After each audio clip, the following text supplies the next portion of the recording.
নমস্কার, আমি অ্যাস্ট্রোলজার বৈশালী সরকার।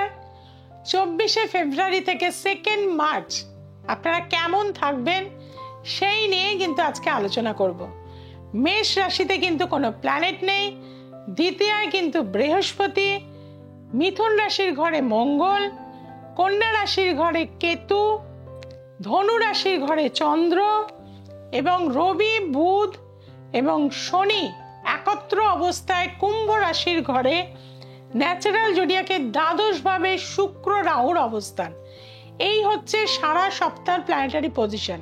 মেষ রাশির জাতক জাতিকাদের বলবো, যেহেতু আপনাদের দ্বাদশে দ্বিতীয় পতি এবং রাহু যুক্ত অবস্থায় রয়েছে, দূর থেকে এই সপ্তাহে কিন্তু সফলতা আসবে। যারা দূরে চলে যেতে চাইছেন বা দূরে কোনো কাজে যাবেন, সেখানটা কিন্তু আপনাদের সাকসেস হবে। তবে এই সময়টা টাকা পয়সা পাওয়ার ক্ষেত্রে মেষ রাশির এই সপ্তাহটা ভালো। আপনাদের কোনো না কোনো দিক থেকে কিন্তু অর্থ ইনকামের সুযোগ কিন্তু আসবে। যতটা পারবেন গোল্ড বা সিলভার আপনারা এই সপ্তাহে কিনে রাখুন, পরবর্তী সময় কিন্তু ভীষণভাবে প্রফিট লাভ করবেন। মেষ রাশির জাতক জাতিকাদের বলবো, আপনারা যদি কুশের আসনে বসে পুজো করেন, এই সপ্তাহে প্রতিদিন আপনাদের যে নেগেটিভিটি সেটা কিন্তু দূর হয়ে যাবে। আসছে বৃষ রাশি। বৃষ রাশির ক্ষেত্রে শুক্র কিন্তু রাহু যুক্ত অবস্থায় একাদশ ভাবে রয়েছে। প্রচুর প্রাপ্তি, দামি দামি লাক্সারি জিনিস কেনার একটা মানসিকতা এই সময় থাকবে। তবে নেশার দ্রব্য থেকে দূরে থাকতে হবে। কোনো স্ক্যান্ডেল কিন্তু এই সপ্তাহে আপনার জীবনে চলে আসতে পারে, সেদিক থেকে সাবধানতা অবলম্বন করতে হবে। বাড়ি থেকে বার হওয়ার সময় জল দিয়ে ক্রস চিহ্ন কেটে দেওয়ালে বার হয়ে যাবেন। অবশ্যই বা পা আগে ফেলে বার হবেন, দেখবেন বিপদ আপদ থেকে আপনি কিন্তু রক্ষা পাবেন। আসি মিথুন রাশি। মিথুন রাশির এই সপ্তাহে কিন্তু আপনাদের মাথা গরম করলে চলবে না। তবে ঠিক মতন যদি আপনারা এই সপ্তাহটাকে কাজে লাগাতে পারেন, আপনাদের কিন্তু কিছু কিছু ভালো কাজ বা আপনাদের ব্যবসায়িক দিকে কিছু উন্নতি হওয়ার যোগ প্রবলভাবে কিন্তু রয়েছে। এই সপ্তাহটা মিথুন রাশির জাতক জাতিকারা বলবো, মাথা ঠান্ডা করে চলুন, ভূমি সম্পত্তি কেনার চেষ্টা করুন, সেটা আপনাদের জন্য ভালো হয়ে থাকবে। বাড়িতে পঞ্চমুখী হনুমানজির ছবি এনে কিন্তু মেন সদর দরজায় লাগিয়ে দিন। আসি কর্কট রাশি। কর্কট রাশির জন্য কিন্তু সপ্তাহটা ভালো না।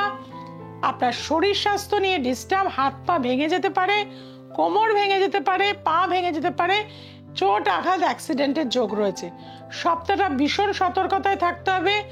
2 হুইলার না চালালেই ভালো। মহামৃত্যুঞ্জয় মন্ত্র রেগুলার পাঠ করুন এবং ভগবান শিবের একটি লকেট গলায় ধারণ করুন। আসছে সিংহ রাশি। সিংহ রাশির সপ্তাহটা কিন্তু ভালো। মানসিক জোর রাখুন।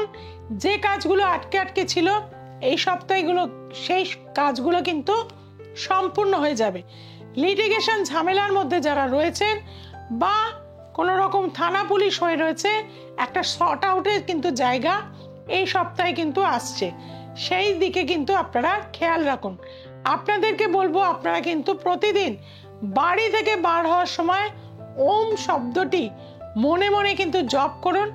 28 বার বলে তারপরে কিন্তু বাড়ি থেকে বার হন, সেটা আপনাদের বিপদ আপদ থেকে কিন্তু রক্ষা করে থাকবে। আসছি কন্যা রাশি। কন্যা রাশির ক্ষেত্রে বলে থাকবো, এই সপ্তাহে কিন্তু সাবধানতা অবলম্বন করতে হবে। পার্টনারের সাথে ভুল বোঝাবুঝি হবে, মানসিক দ্বন্দ্ব এমনকি মারামারি পর্যায়েও কিন্তু চলে যেতে পারে। মাথা ঠান্ডা রাখুন, জলে কর্পূর দিয়ে স্নান করুন, সাদা রং প্রচুর এই সপ্তাহে ব্যবহার করুন, স্যান্ডেল সাবান বা স্যান্ডেলের পারফিউম কিন্তু প্রচুর ব্যবহার করুন। আসছে তুলা রাশি। তুলা রাশির এই সপ্তাহে কিন্তু ব্যবসায়িক গেইন প্রচুর ভাবে রয়েছে। যাই হোক না কেন, অর্থ আপনার জীবনে কিন্তু এই সময় আসবে। এই সপ্তাহে প্রচুর পরিমাণে অর্থ বা আপনার ইনকামের রাস্তা খুলে যেতে পারে, সেটা আপনাদের জন্য পজিটিভ হবে। তবে শরীরে খেয়াল রাখতে হবে, পায়ে কোনো সাইটিকার পেন, ব্যথা বা কোনো রকম গোড়ালি হাঁটুতে চোট পাওয়ার সম্ভাবনা কিন্তু রয়েছে। আপনাদেরকে বলবো, আপনারা অবশ্যই ভগবান লক্ষ্মী দেবীর অবশ্যই কিন্তু পূজা করুন, অর্থাৎ তার ব্লেসিং নিয়ে বা বাড়িতে মায়ের ব্লেসিং নিয়ে বা মাকে প্রণাম করে বাড়ুন, সেটা আপনাদের এই সপ্তাহে কিন্তু একটা সাকসেস দিয়ে থাকবে। আসছে বৃশ্চিক রাশি। বৃশ্চিক রাশির কিন্তু কোনো ভূমি সম্পত্তি এই সপ্তাহে কিনতে যাবেন না, কোনো রেজিস্ট্রেশন করবেন না, কোনো রকম ভাবে ফাইনাল কোনো কথা কিন্তু এই সপ্তাহে বলবেন না।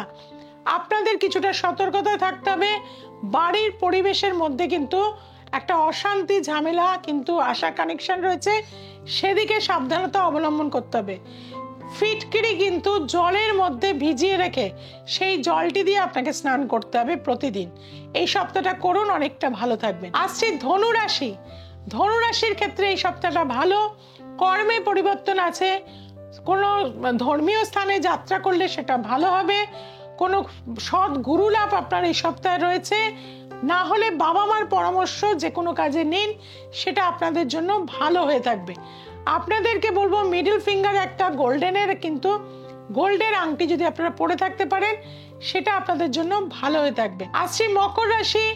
মকর রাশির ক্ষেত্রে দেখা যাচ্ছে শরীর নিয়ে বিপত্তি, পেটের সমস্যায় ভুগবেন, মাথা ঘোরা স্পন্ডেলাইটিসের সমস্যা বাড়তে পারে এবং কিছু অ্যালার্জেটিক প্রবলেম আপনাকে এই সপ্তাহে ভোগাতে পারে। আপনাদের কোনো মানে investment sector, share market, lottery, জুয়া এই ধরনের কোথাও ইনভেস্টমেন্ট করলে কিছু টাকা পয়সা লোকসান কিন্তু এই সপ্তাহে হয়ে যাবে। সেদিক থেকে কিন্তু সাবধানতা অবলম্বন করবেন। 5টা অসত্য চারা অবশ্যই এই সপ্তাহে বিভিন্ন দিকে কিন্তু পুঁতে দিন, সেটা ইউনিভার্সাল আপনাকে কিন্তু অনেক আশীর্বাদ করবে। আসছি কুম্ভ রাশি। কুম্ভ রাশির ক্ষেত্রে দেখা যাবে লোকে আপনাকে ভুল বুঝবে, কাছের মানুষরা আপনার কথাকে ভুল বুঝবে। আপনি যতই আপনজন করে নিন, এই সময় আপনি বাক বিতণ্ডার মধ্যে জড়িয়ে পড়বেন।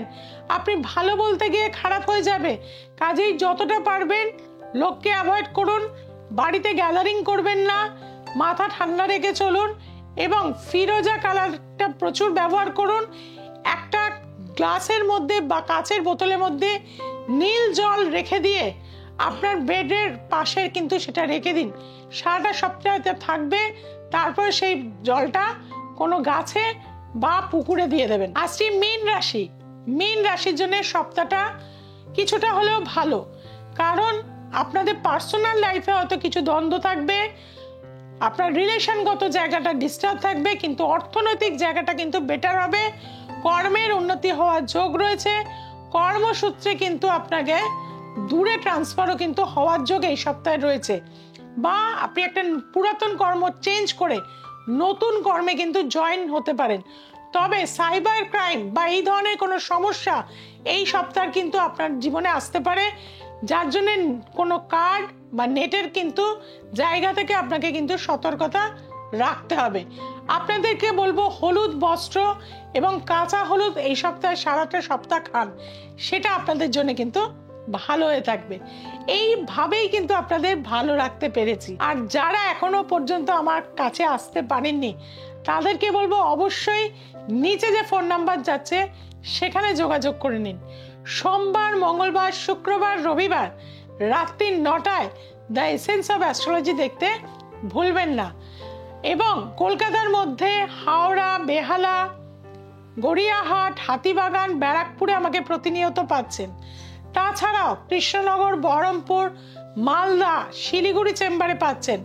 এবং এখন থেকে প্রতিটা মাসে আমাকে কিন্তু বর্ধমান, আসানসোল, দুর্গাপুরে পাচ্ছেন। দূরের বন্ধুদেরও চিন্তার কারণ নেই, আপনারা অনলাইন কনসালটেন্সি করতে পারবেন।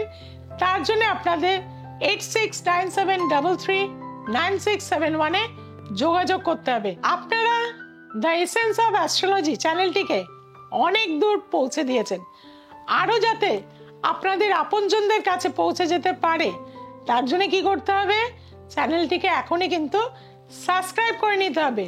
যে বেল আইকনটি রয়েছে তাকে প্রেস করে দিন, আপনার বন্ধু বান্ধব চেনা পরিচিতর কাছে ছড়িয়ে দিন। সবাই খুব ভালো থাকুন, সবাইকে খুব ভালো রাখুন। নমস্কার।